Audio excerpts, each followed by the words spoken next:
Российские дилеры признались, почему в Китае машина стоит 890 тысяч рублей, а в России ее продают за 2,5 миллиона, откуда берутся еще 1,6 миллионов. Но перед тем, как рассказать все подробности, прошу вас подписаться на канал и поставить лайк, за это в конце с меня анекдот. В нашей стране существует организация под названием Ассоциация Российские автомобильные дилеры, сокращенно РОАД.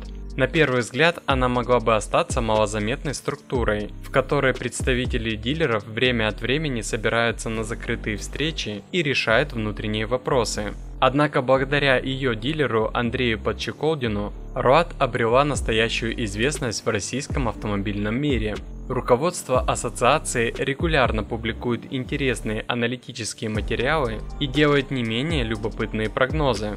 Кроме того, именно эта организация в свое время направила запрос чиновникам с требованием разъяснить, куда уходят деньги от утилизационного сбора, особенно после резкого повышения его ставок. РОАД явно не дает скучать. Недавно состоялась пресс-конференция ее президента, все того же Алексея Подчеколдина. На встрече он затронул множество актуальных тем, от стоимости китайских автомобилей в России до прогноза по числу автосалонов, которые могут закрыться в этом году. Если вам интересно, то по словам Подчеколдина, в этом году около сотни дилерских центров, торгующих китайскими машинами, могут прекратить свою деятельность. Много это или мало, судить вам. Тем не менее, центральной темой этого видео станет другой аспект, а именно стоимость иномарок из Китая в России.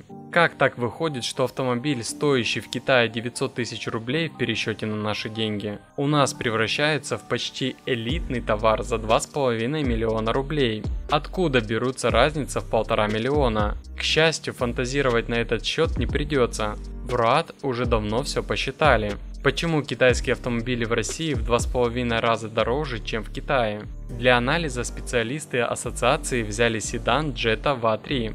Это не самый популярный автомобиль из Китая в России, но он интересен своими особенностями. Во-первых, Jetta VA3 базируется на агрегатах от Volkswagen. И это не ситуация, когда китайцы много лет назад скопировали старый Passat второго поколения и до сих пор используют его платформу.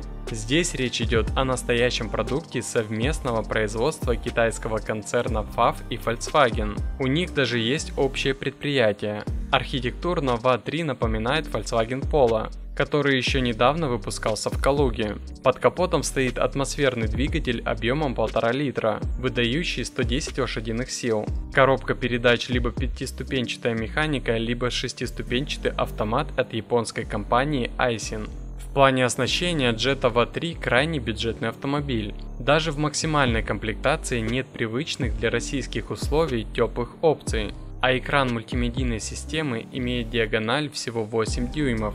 К тому же заднее сиденье фиксированное без возможности сложить спинку, так что лыжи придется возить на крыше. В Китае такой автомобиль стоит 900 тысяч рублей. Согласитесь, вполне разумная цена для недорогого седана. Но в России его стоимость уже составляет 2,5 миллиона рублей. То есть китайская цена – это лишь 35% от стоимости в нашей стране.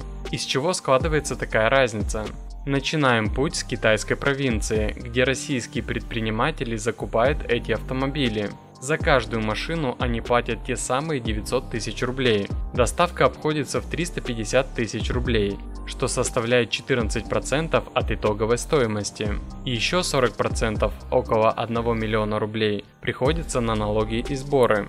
Сюда входит таможенный сбор в 8,5 тысяч рублей, пошлина в 135 тысяч рублей, НДС в 20%, примерно 209 тысяч рублей, акциз в 8700 рублей и, конечно, утилизационный сбор, который с 1 января 2023 года для этой модели составляет около 667 400 рублей. Утилизационный сбор – это ключевой компонент, обеспечивающий такую разницу в стоимости. Он составляет более половины цены автомобиля в Китае. Также стоит учитывать маржу участников процесса. Средняя прибыль дистрибьютора составляет 160 тысяч рублей, а доход дилера с одной машины 120 тысяч рублей. Это примерно 6% и 5% от окончательной стоимости в России.